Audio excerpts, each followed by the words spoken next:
Salut tout le monde, très urgent aujourd'hui, samedi 9 août 2025.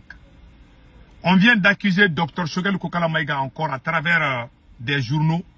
Il y a eu détournement de 20 milliards.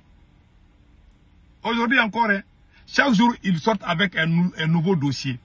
Quand ils fabriquent un mensonge, ça ne marche pas. Demain aussi, ils vont fabriquer d'autres mensonges.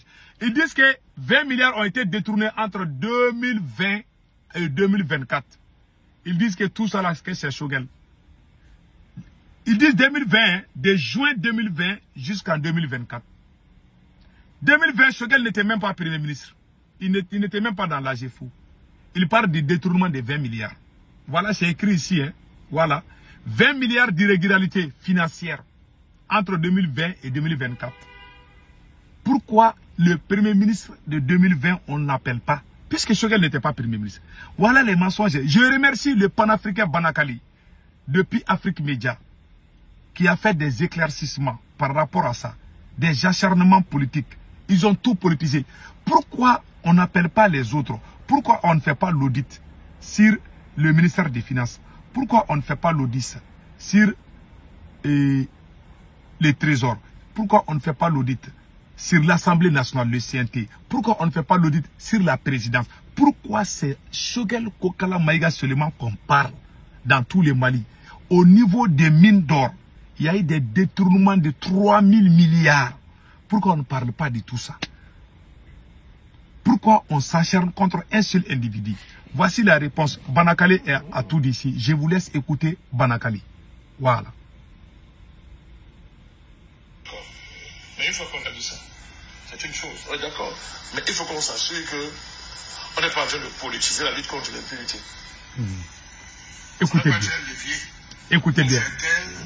Des voix importantes, des voix fortes, des voix dissonantes, qui posent des problèmes que certains intérêts au cœur de la transition ne veulent pas qu'on soulève. Parce qu'en matière de détournement, est-ce qu'il faut seulement regarder du côté du Premier ministre Choguel Maïga? Si vraiment c'est ça qui est sur la table, est-ce qu'on doit seulement regarder du côté de Choguel Maïga? Il y a beaucoup d'endroits, il y a beaucoup de sites, mon cher Fabrice, où le regard devrait être... Merci, Banakali. Voilà des gens qui réfléchissent. Des acharnements. On dirait c'est un enfant de 15 ans qui dirige le Mali. Ils ont oublié que les terroristes sont en train de prendre tous les Maliens. Des acharnements politiques contre une seule personne dans tous les Mali. Et puis dans le secteur minier, il y a eu tellement de détournements. Banakali a parlé de là-bas aussi. Je dis, je remercie vraiment Banakali depuis Afrique Média. Écoutons ça aussi. Mais moi, je suis dans l'analyse, je veux comprendre. Puisque on peut comparer ça avec d'autres cas supposés de détournement, où on voit que ce qui est en jeu, ce n'est pas une cérémonie d'inauguration, mon cher Fabrice, ni des frais de mission, mais de vrais détournements dans les secteurs miniers, dans les secteurs de l'or, etc. Où, c'est-à-dire que où là vraiment, il y a, vous dites quoi? Il y a une, c'est-à-dire que les détournements sont liés à des secteurs entiers, à la gestion des secteurs entiers. Voilà, des milliers, 3000 milliards ont été détournés là-bas. 80 milliards ont été détournés par l'oncle maternel de Assimi Goïta. On ne parle pas de ça. C'est-à-dire, Assimi Goïta utilise la justice comme un instrument contre ses adversaires. Voilà quelqu'un. Est-ce qu'on peut compter sur des gens comme ça? Non. Voilà ce qu'il est en train de faire. Il utilise la justice contre ses adversaires. Tu es d'accord avec lui, ça va. Tu n'es pas d'accord avec lui, il te combat. Voilà tout ce qu'il fait. Écoutons ça là aussi. Je dirais pas un discours de sourd, mais une véritable guerre froide entre lui et les autorités de la France. C'est clair. Voilà. C'est clair. Voilà. En tout cas, on a beau cacher, c'était clair depuis. C'est clair depuis que... Voilà.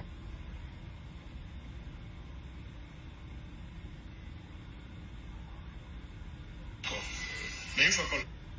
Voilà. Je vous laisse écouter ce côté-là. Le ministre vraiment a dilapidé l'argent du contribuable malien, mais je répète encore, il n'est pas au-dessus de la loi. Voilà. Mais Choguel Maïga est connu au Mali.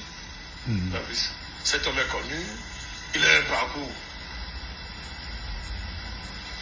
Jusqu'à preuve du contraire.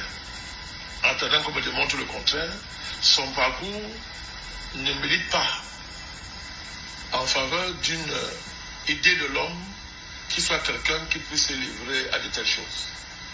Je dis, je peux me tromper. Mais je dis, quand on voit son parcours, ça ne milite pas, n'est-ce pas, dans le sens de ce que c'est quelqu'un qui a eu l'habitude de faire ça, qui était attiré par de tels objectifs, etc. Voilà.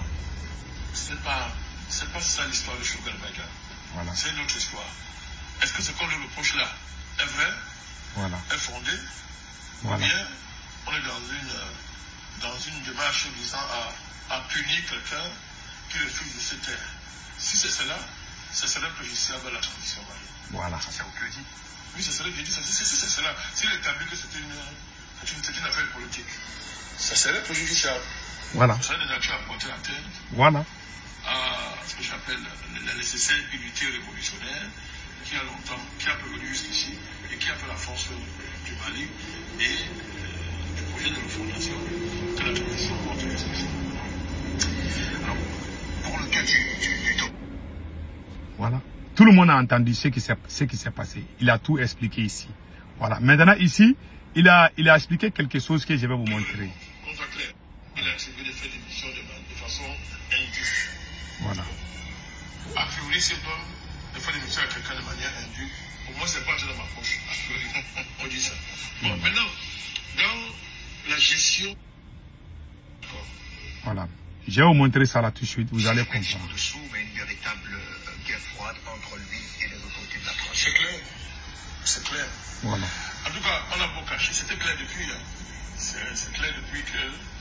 Avec les relations entre l'ancien Premier ministre Choguel Maïga et écoutez bien. L'ensemble d'éléments liés à la transition au Mali ne sont pas du tout sérieux. En fait, c'est deux visions de la transition qui sont affrontées depuis très longtemps. Choguel d'un côté dit que la transition sert de façade au retour en force des anciens régimes. C'est classique en tout cas. Oui, les classiques de l'ancien régime qui ont mis le Mali dans la situation, j'espère que tout le monde le connaît, et qui se servent de la tradition aujourd'hui pour se refaire non seulement une virginité politique, mais s'enrichir de nouveau et ça c'est vrai. En arrière. Ça c'est vrai. Comme par exemple dans les bras de la France. Voilà. Qu'on soit clair. Voilà. Choguel dit qu'il faut faire attention. Voilà. Choguel dit qu'il ne faut pas continuer comme ça. Voilà. Et que ces réseaux-là sont justement au cœur des détournements de fonds publics. Voilà. Du pillage des ressources. Voilà. Des ressources naturelles. Toutes choses qui peuvent mettre en mal la dynamique incarnée par le président Assimi Goïta. Mettre ça en mal. Voilà. Et créer des conditions pour une restauration écoutez bien. du régime historiquement déclassé. C'est ça. De l'autre côté, on dit non. Choguel Maïga il a ambition politique, il va être président. Et pour ce faire, il est prêt à tout, quitte à mettre en péril, n'est-ce pas, les acquis de la transition. Voilà. Et c'est ça, c'est un problème. C'est un problème. Donc, on ne va pas nier ça. Officiellement, il a reprécisé qu'il n'était pas opposé ni à la transition, ni aux autorités de la transition. Un seul acte qui démontre que. Moi, j'attends qu'on me démontre ça. La dernière mission qu'on a faite ici, a suscité des commentaires de nos frères maliens, de nos frères et sœurs maliens. Jusqu'à présent, je ne vois pas qu'un acte que le Premier ministre Choguel Maïga a posé, qui sont de nature à mettre en péril la transition dans le sens où il s'attaque aux intérêts du pays, il s'attaque aux intérêts du Mali. Jusqu'à présent, moi, je n'ai pas vu. Voilà, il n'a pas vu. Il est sorti du Premier ministre Choguel. Et moi, je l'escrute. Pour voir si, quelque part, il n'est pas en train de mettre ses ambitions personnelles au-dessus de l'intérêt du Mali. Moi, je suis quand je regarde, et je ne vois pas jusqu'à présent où est-ce que le Premier ministre Choguel Maïga a montré qu'il mettait ses ambitions personnelles au-dessus des intérêts du Mali. Je ne vois pas. Merci. Lorsqu'on me montre ça, je prends. Je ne vois pas. Voilà. Il faut faire attention. Il faut faire nécessairement attention. Voilà. Voilà. Voilà, tout est clair maintenant. Que Dieu protège le Mali. Vraiment, c'était juste ça. Et puis, il y a beaucoup de panafricains. La plupart des panafricains ne croient pas à Assimi Goïta. Je vous laisse écouter. Et voilà. Aujourd'hui, écrivains, mettez à côté. Ils vont faire ça au Mali. Vous voyez que les terroristes commencent à prendre de l'ampleur encore dans le nord du Mali. Les petites nouvelles qui m'arrivent. C'est-à-dire, vraiment, Assimi, c'est un fou rien, quoi. Moi, ça me dépasse. Il est nul, ce garçon. Voilà. Ce n'est même pas lui qui gouverne le Mali. Voilà. Ça, c'est la marionnette qu'on met devant. Voilà. Donc, avant ça, on a fait toutes les études techniques. Ça fait combien d'années ces gens-là sont là? Surtout Koïta au Mali. Qu'est-ce qu'ils disent? C'est des slogans, ils lancent des... Qu'est-ce qu'il y a de concret? Rien. Rien. Rien. C'est pour aller taxer les Maliens ici, les coups de téléphone, aller commander à droite, à gauche, monter les Maliens les uns contre les autres pour essayer de s'asseoir sur le pouvoir. Pourquoi? Pour permettre aux Occidentaux de continuer à piller le Mali. Voilà. Voilà les réalités. En fait, tout ce qu'ils disent contre Choguel, tout est faux. Voilà la réalité. Que Dieu bénisse l'Afrique. C'est ça. Passez un excellent week-end.